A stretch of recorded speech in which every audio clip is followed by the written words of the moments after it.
అందరికీ నమస్కారం. ఇవాళ మనతో ప్రముఖ ఆస్ట్రాలజర్ జ్యోతిష్య పండితులు మాడుగుల శివప్రసాద్ గారు మనతో ఉన్నారు. జూన్ నెలలో ఏ రాశుల వారికి ఎలా ఉంటుందో ఒకసారి ఆయన మాటలను తెలుసుకుందాం. గురుగారు నమస్కారం. ఆశీర్వచనం నాయన. గురుగారు, జూన్ నెలలో ఒకసారి రాశి ఫలాల గురించి ఒకసారి కాస్త వివరించండి గురుగారు. శ్రీ మహాగణాధిపతయే నమః. ఐం మహాసరస్వత్యే నమః. శ్రీ లలితాంబికాదేవియే నమః. రాశి ఫలాల కార్యక్రమంలో భాగంగా జూన్ 1వ తేదీ నుండి నెలాఖరు వరకు 12 రాసుల వాళ్లకు కూడా ఎలా ఉంటుంది, ఏమిటి, ఏమి మేలు జరుగుతుంది, ఏమేమి పనులు చేసుకోవచ్చు అనేటువంటి విధి విధానాలు ప్రతి నెల చెప్పుకున్నట్టుగానే ప్రతి మాసము తెలుసుకునేట్టుగానే ఈసారి కూడా తెలియజేయటం అనేటువంటిది జరుగుతూ ఉన్నది. అయితే మామూలుగా కొంతమందికి మిశ్రమ ఫలితాలు కానీ కొన్ని రాసుల వాళ్లకు చాలా బాగుంది అని కానీ చెబుతూ ఉంటాం ఆయా గ్రహస్థితుల యొక్క దృష్ట్యా. అయితే ఏది ఏమైనా రాసుల ప్రకారముగా అందరికీ బాగుండినను లగ్నము ఏ లగ్నములో అయితే పుట్టి ఉంటారో, అందరూ ఒకే లగ్నానికి పుట్టి ఉండరు కదా, అందుకని ఏ లగ్నంలో పుట్టి ఉన్నారో చూసుకుంటే కొంతమందికి బాగా జరగవచ్చును, కొంతమందికి మధ్యస్థముగా జరగవచ్చును, కొంతమందికి రాసుల ప్రకారంగా బాగుంది అని చెబుతున్నారు కానీ గురువుగారు మాకేమీ అలా జరగటం లేదే అనేటువంటి భావనతో కూడా ఉంటారు. అయితే అందుకని వ్యక్తిగతమైనటువంటి జాతకాలను ఎక్కువగా మనం చూసుకోవాలి అనేటువంటిది ఉంటుంది. అంటే date, time, date of birth, time of birth, place of birth అనేటువంటివి ఉంటే క్షుణ్ణముగా మొత్తముగా పరిశీలన చేసి చెప్పుకోవచ్చును ఎప్పుడూ కూడా. అందువల్ల వ్యక్తిగతమైనటువంటి జాతకాలను మీకు నచ్చిన వాళ్ళ దగ్గర, మీకు అనుకూలం ఎవరి దగ్గర ఉంటే వాళ్ళ దగ్గర ఒకసారి చూపించుకొని ఏవైనా చిన్నపాటి పరిహారాలు అవి ఉంటే చేసుకుంటే రాసుల ప్రకారముగా బాగుంది అన్నప్పుడు మరి ఈ రాసే కదా మాది ఎందుకు బాగలేదు అని ఒక్కసారి చూపించుకుంటే దాంట్లో తగిన విధముగా పరిహారం అనేటువంటిది చేసుకుంటే మీకు కూడా బాగుంటుంది అని తెలియజేస్తున్నాను. గురుగారు, మనకి మిథున రాశి వారికి జూన్ నెలలో ఎలా ఉండబోతుంది కాస్త వివరించండి గురుగారు. మిథున రాశి వారికి ఈ జూన్ నెల అంతా కూడా ఎలా ఉంటుంది అంటే మిశ్రమ ఫలితాలుగా గోచరిస్తూ ఉన్నాయి. అయితే కొన్ని పనులు మాత్రము చేసుకోగలుగుతారు, కొన్ని పనులు చాలా అడ్డంకిగా మారే అవకాశము ఉంటుంది. అంటే కొంచెం పనులకు ఏదో అడ్డం అనేటువంటిది కలగడం సహజం కదా, అది ఎవరు ఏమి తప్పుపట్టడానికి లేదు. అంతేకాకుండా మామూలుగా మిత్రుల వలన, శ్రేయోభిలాషుల వలన, అంటే స్నేహితుల వలన, మిత్రుల వలన, బంధువుల వలన కొంతవరకు మేలు జరుగుతుంది కాక. అయితే ఈ మేలులోనే ఒక చిన్న ఇది కూడా ఉంటుంది. బంధువుల వలన చిన్నపాటి మనక్లేశం, అంటే మనస్సుకు బాధ కలిగించే సన్నివేశము కూడా జరగవచ్చునేమో అనేటువంటిది ఒకటి. బంధువుల యొక్క రాక అనేటువంటిది ఆనందాన్ని కలుగజేసిన, మామూలుగా డబ్బు వ్యయం కావటం అనేటువంటిది కూడా ఉంటుంది. అనవసరమైనటువంటి వాటికి నేను డబ్బు ఖర్చు పెట్టాల్సి వచ్చిందే అని అయిన తర్వాత అనుకోవడం లాంటివి జరుగుతాయి కాక. అంటే తప్పదు, కొంచెము డబ్బు ఖర్చు పెట్టడము, అనూహ్యముగా కొన్ని వాటికి డబ్బు ఖర్చు పెట్టాల్సినటువంటి పరిస్థితి రావటం అనేది జరుగుతుంది. దూర ప్రాంతాల నుండి మీకు రావాల్సినటువంటిది ఏదో అందుతుంది అనేటువంటిది ఉన్నది. అది ఏది ఏమిటి అని మనం చెప్పలేం. కొన్ని సందర్భాలలో మీ మనస్సు సంతోషం అనేటువంటిది సంతోషం కలుగుతుంది, కొన్ని సందర్భాలలో కించిత్ బాధ కలుగుతుంది కాక. అంటే సమపాళ్లలో ఉంటుంది అనేటువంటిది. అంతేకాకుండా ఒక స్త్రీ వలన కొంత ఇబ్బంది అనేటువంటిది ఉన్నది. అంటే మీరు మాట్లాడేటప్పుడు కొంచెము జాగ్రత్తగా ఆచితూచి మాట్లాడి అవసరానికి ఎంత మాట్లాడాలనో అంతే మాట్లాడి మిగతాదంతా కూడా మీ పని మీద మీరు దృష్టి పెడితే మీకు మేలు జరుగుతుంది గాక అనేటువంటిది ఒకటి.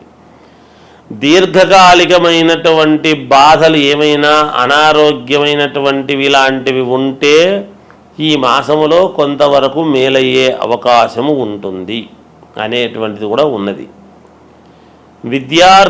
విద్యార్థులకు చాలా యోగదాయకముగా ఉంటుంది. చదువుకున్న దానికి సత్ఫలితం అనేటువంటిది మీకు దక్కుతుంది, అది కూడా ఉన్నది, బాగుంటుంది. మామూలుగా ఉద్యోగాలు చేసుకునేటువంటి వాళ్లకు స్థానచలనము లాంటివి ఉండవచ్చునేమో అని అనుకుంటున్నాము. కొంతమందికి ఉండవచ్చును, కొంతమందికి యథాస్థానములోనే ఉండొచ్చుగాక. ఎందుకంటే అందరూ ఒకే లగ్నములో పుట్టి ఉండరు కదా. ఆ లగ్నాన్ని బట్టి కూడా మిగతా గ్రహాలను ఆలోచన చేసి చెప్పాల్సినటువంటి ఇది ఉంటుంది. అందుకని ఈ రాశిలో మిశ్రమ ఫలితాలు అని ముందే అన్నప్పుడే కొంతమందికి అలా, కొంతమందికి ఇలా ఉంటుంది గాక. కొన్ని సందర్భాల్లో మరి బాగా జరుగుతుంది, కొన్ని సందర్భాలలో వేచి చూడాల్సినటువంటి ఇది ఆవశ్యకత ఉంటుంది. అది ఒకటి. వ్యాపారము చేసుకునేటువంటి వాళ్లకు అన్ని రంగాలలోనూ ఉన్నారు. అన్ని రంగాలలోనూ వ్యాపారము చేసుకునేటువంటి వాళ్లకు యథావిధిగా డబ్బులు వస్తాయి. ఎంత రావాలనో అంతే వస్తుంది. మహాద్భుతముగా మాకు డబ్బు వచ్చింది, మాకు మేలు జరిగింది అని అనడానికి ఉండదు. దానికి పెట్టాం, నష్టము లేకుండా వచ్చింది కనుక మేలు జరిగింది అనేటువంటి భావనతోనే ఉంటారు గాక. సినిమా రంగంలో ఉండేటువంటి వాళ్లకు చాలా బాగుంది. అలాగే రాజకీయ రంగంలో ఉండేటువంటి వాళ్లకు అనుకూలముగా ఉన్నది అనేటువంటిది తెలియజేస్తున్నాను. కొత్త వ్యాపారాలు ఎవరన్నా మొదలు పెట్టాలనుకునే వారికి, కొత్త వ్యాపారాలు మొదలు పెట్టాలి అనుకునేటువంటి వాళ్ళు ఇప్పుడైతే మొదలు పెట్టొద్దండి. కొంచెం ఈ నెల ఆగిన తర్వాత మీ జాతకాలు ఒక్కసారి చూసుకొని ఏది చేసుకుంటే మంచిది అనేటువంటి భావనతో చూసుకొని చేసుకోండి, మేలు జరుగుతుంది గాక. గురుగారు, మనకి పంచగ్రహ కూటమి అంటే ఏంటి? మనకి ఏ రాసుల వారికి ఈ పంచగ్రహ కూటమి ప్రభావం అనేది పడుతుంది? అలాగే వీళ్ళకి కలిసి రావాలంటే ఏ పరిహారాలు చేసుకుంటే మంచిది? కాస్త వివరించండి గురుగారు. పంచగ్రహ కూటమి అనేటువంటిది 6వ తారీఖు మనకు 6వ నెల అంటే జూన్లో వస్తూ ఉన్నది. గురువారం నాడు వచ్చినది. అయితే ఈ పంచగ్రహ కూటమి అనేటువంటిది గతములో కూడా ఒకసారి 2013 ఆ సమయంలో వచ్చింది అనేటువంటిది ఉన్నది. ఈ షష్టగ్రహ కూటమి అనేటువంటిది, పంచగ్రహ కూటమి అనేటువంటివి ఈ కూటములు అనేటువంటి వచ్చినప్పుడు ఏమవుతుంది అంటే, బలమైనటువంటి గ్రహాలు ఎప్పుడైతే ఒక చోట ఒకే రాశిలో కలుస్తాయో ఆ ప్రభావము ఎవరెవరి మీద ఉంటుంది, మంచి ప్రభావం ఉంటుందా, చెడు ప్రభావము ఉంటుందా అనేటువంటిది ఉంటాయి అటు ఉంటాయి ఇటు ఉంటుంది గాక. కొన్ని రాశులకు కొన్ని గ్రహాలు వేములో పడ్డప్పుడు ఆ వ్యతిరేక ఫలితాలు అనేటువంటివి చూపిస్తాయి. అంటే ఇబ్బందులు కలిగినప్పుడు ఇబ్బందులు చూపిస్తాయి. సవ్యమైనటువంటి చోట మిత్రుడి స్థానంలోనూ అనుకూలమైనటువంటి స్థానంలో ఉన్నప్పుడు అనుకూలవంతమైనటువంటి చూపిస్తాయి. అవి ఏ గ్రహాలు అనేటువంటిది ఒక్కసారి మనం ఆలోచన చేసుకోవాలి. ఏమిటి అంటే, రవిచంద్రులు కాలగమనానికి 2 అనుకూలమైనటువంటివి. ఉదయము మామూలుగా సూర్యుడి యొక్క ప్రభావము, రాత్రికి చంద్రుడి ప్రభావము. ఈ 2 కాలాన్ని నిర్ణయించేటువంటివి కాబట్టి ఈ 2 గ్రహాలు ఒక చోట ఉంటే బుధ ఆదిత్య యోగం అనేటువంటిది మన అందులో బుధుడు కూడా ఉన్నాడు. రవి బుధులు ఉండేటువంటి దాని వలన బుధాదిత్య యోగం అనేటువంటిది కూడా ఉన్నది. అలాగే శుక్రుడు అక్కడే ఉన్నాడు, గురువు అక్కడే ఉన్నాడు. మొన్ననే 1వ తారీఖు వృషభంలోకి గురువు వచ్చినటువంటి సంగతి కూడా అందరికీ తెలిసిండేటువంటిదే. అందువలన ఇవి 5 గ్రహాలు అంటే గురువు, శుక్రుడు, బుధుడు, రవి, చంద్రుడు. ఈ 5 గ్రహాలు ఒకే చోట ఉండేటువంటి దాని వలన కొన్ని రాశులకు మహాద్భుతమైనటువంటి యోగం అని ఉన్నది.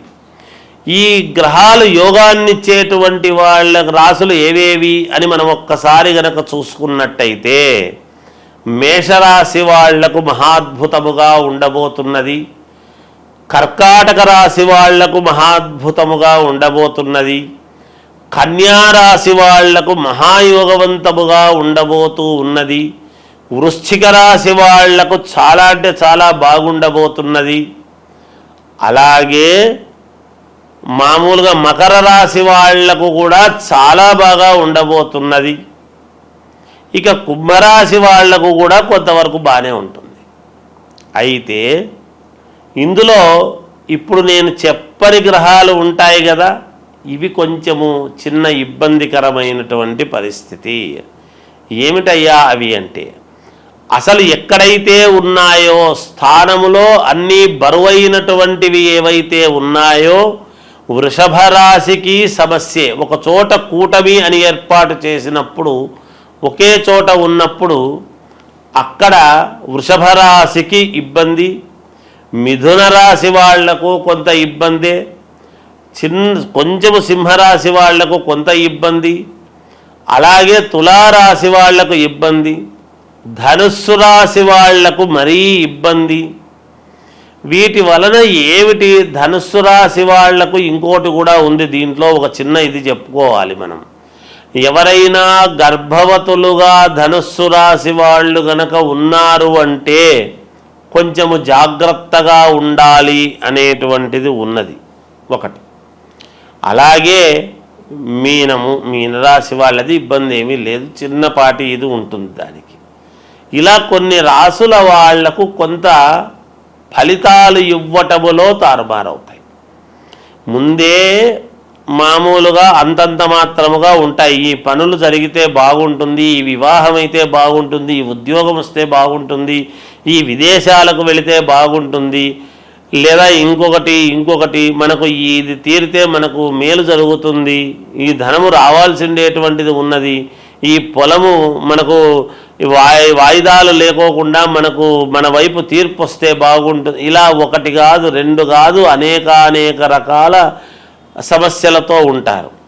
వాటన్నిటికీ కూడా ఒక్కసారిగా ఇన్ని గ్రహాలు ఇక్కడ ఉండేటప్పటికీ కొన్ని చెడు ఫలితాలు అనేటువంటివి ఇస్తాయి కదా.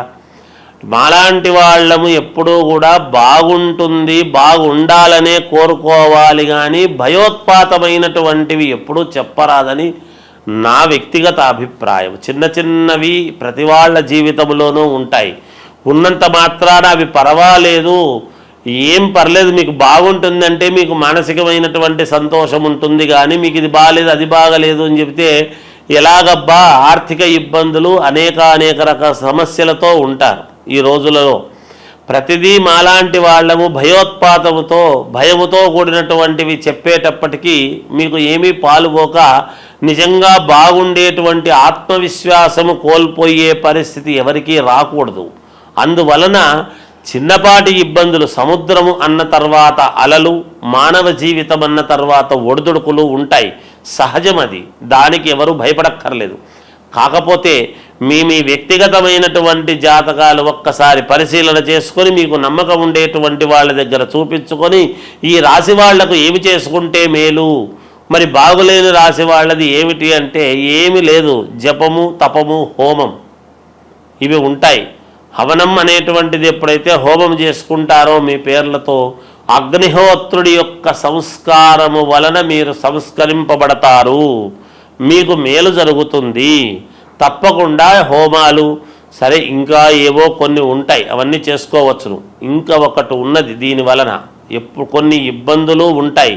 పైగా వచ్చినటువంటిది ఎప్పుడు అంటే ఆదివారము, గురువారము 6వ తారీఖు అమావాస్య అనేటువంటిది కూడా ఇదైంది.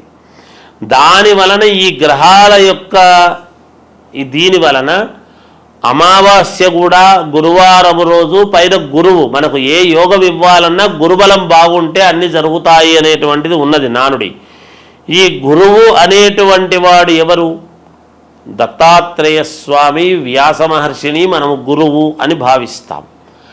అలా దత్తాత్రేయ స్వామిని మనము గురువు అని అనుకుంటున్నప్పుడు గురువారం రోజే వెళతాం. దత్తాత్రేయ స్వామి ఎవరు? త్రిమూర్తులు కలిస్తే దత్తాత్రేయుడు. దత్తాత్రేయుడి దగ్గర 4 వేదాలు, 4 వేదాలకు సంబంధించినటువంటి ఇది. అలాగే ఈరోజు ఎవరైనా యంత్ర పూజలు చేసుకునేటువంటి వాళ్ళము, మాలాంటి వాళ్ళం మేము చేసేటువంటిది ఏమిటి అంటే, మామూలుగా తాంత్రిక విద్యలు అని ఉంటాయి. అవేమి చెడు కాదు. తాంత్రిక విద్యలు అంటే శీఘ్ర ఫలితాలు రావటానికి అని ఉంటుంది. ఎవరికైనా ఏదైనా కావాలి అన్నప్పుడు తాంత్రిక విద్యలతో శీఘ్ర ఫలితాలు రావటానికి కొన్ని ప్రయోగాలు ఉంటాయి. అవి కొంచెం విశేషమైనటువంటి ప్రయోగాలు ఉంటాయి. మనకు అనుకూలముగా జరగటానికి ఒక పని అనేటువంటిది చేసుకోవటానికి అది మనము ఏదైనా ఒక పని మన వశం కావాలి అని అనుకున్నప్పుడు, వశము కావాలి అంటే అందరూ తప్పు అర్థం చేసుకుంటుంటారు. ఏదో అనవసరమైనవన్నీ మన వశం కావాలి, చెయ్యాలి అని అనుకునేటువంటి ఇది ఉంటుంది. అలా ఉండకూడదు ఎప్పుడూ కూడా. ఎందుకంటే మనకు ఒక మంత్రము మన వశము కావాలి, ఒక ఉద్యోగము మనకు కావాలి అని ఇలా కొన్ని ఉంటాయి.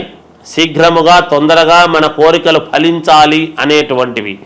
అలా శీఘ్ర ఫలితాలు రావటానికి యంత్ర పూజలు అని ఉంటాయి. అవి ఇటువంటి రోజులు మేము దాన్ని చాలా జాగ్రత్తగా వాడుకుంటాము గాక, పోగొట్టుకోకుండా. ఎందుకంటే మమ్మల్ని నమ్మి మాకు ఈ పని కావాలి అని ఎంతోమంది అడుగుతూ ఉంటారు. కాబట్టి వాళ్ళ పనులు సక్రమముగా నెరవేరాలి అన్నప్పుడు ఇలాంటి సమయాలు చాలా యోగవంతమైనటువంటి సమయం. ఈ సమయాన్ని మేము పోగొట్టుకోకుండా జాగ్రత్తగా శీఘ్ర ఫలితాలు రావటానికి కొన్ని ప్రయోగాలు చేసుకోవటానికి ఈ సమయము, ఈ పంచగ్రహ కూటమి అనేటువంటిది చాలా ముఖ్యమైనటువంటిది. మీరు కొన్ని సినిమాల్లో చూస్తుంటారు, ఫలానా రోజు ఒకే లైన్లోకి గ్రహాలన్నీ వస్తుంటాయి అంటే ఈ కొంచెము ఏవేవో కొన్ని వీటికి సంబంధించినటువంటివి అవన్నీ ఇలా వస్తుంది, ఈ వజ్రం వస్తుంది, ఇవి దొరుకుతాయి, ఈ నిధులు ఇలా ఉంటాయి అనేటువంటివి వింటూ ఉంటాం. అవన్నీ ఊరికే కాదు, నిజంగా కూడా శాస్త్రాలలో ఉన్నటువంటివే. ఎవరు సినిమాలు కూడా తప్పుగా తీయరు. ఎంతో ప్రామాణికము ఉంటేనే చూసి తీస్తారు. ఏదో ఒకటిలే అని చెప్పి తీయరు. అందుకని ఇది ఈ పంచగ్రహ కూటమి అనేటువంటిది కొన్ని విషయాలకు చాలా యోగవంతమైనటువంటిది. మనము యోగం ఏదో అది మాట్లాడదాం. ఇబ్బందులు ఉంటే చిన్న చిన్న ఇబ్బందులు ఉండేటువంటి వాళ్ళు వాటిని సర్దిద్దుకుంటారు గాక, ఇబ్బంది ఏమీ లేదు. కనుక ఈ శీఘ్ర ఫలితాల కోసం చేసేటువంటి దానికి కూడా ఇది పనికి వస్తుంది. అనుష్ఠానం చేసుకునేటువంటి వాళ్లకు మహద్భాగ్యముగా భావించుకోవాలి. మాలాంటి వాళ్ళము మేము శీఘ్ర ఫలితాలు రావటానికి ఎన్నో ప్రయోగాలు వంటివి చేస్తూ ఉంటాము. కాబట్టి ఇది మంచి సమయముగానే భావిస్తున్నాము. వ్యక్తిగతమైనటువంటి ఈ రాసులు ఇబ్బందులు ఉండేటువంటి వాళ్ళు మీకు తగినటువంటి వాళ్ళ దగ్గర ఒక్కసారి మీ జాతకము చూపించుకొని దానికి తగ్గట్టుగా జపము, పరిహారము చేసుకొని హోమ కార్యక్రమాలు అవి చేసుకోండి. ఎవరైనా ఏదైనా ఉంటే అడగండి, తెలియజేస్తాము గాక. జయోస్తు. పంచగ్రహ కూటమి గురించి చాలా చక్కగా వివరించారు గురుగారు. అలాగే దీని ప్రభావం ఏ రాశుల వారి మీద ఉంటుందో కూడా తెలియజేసినందుకు మాకు ధన్యవాదాలు. జయోస్తు.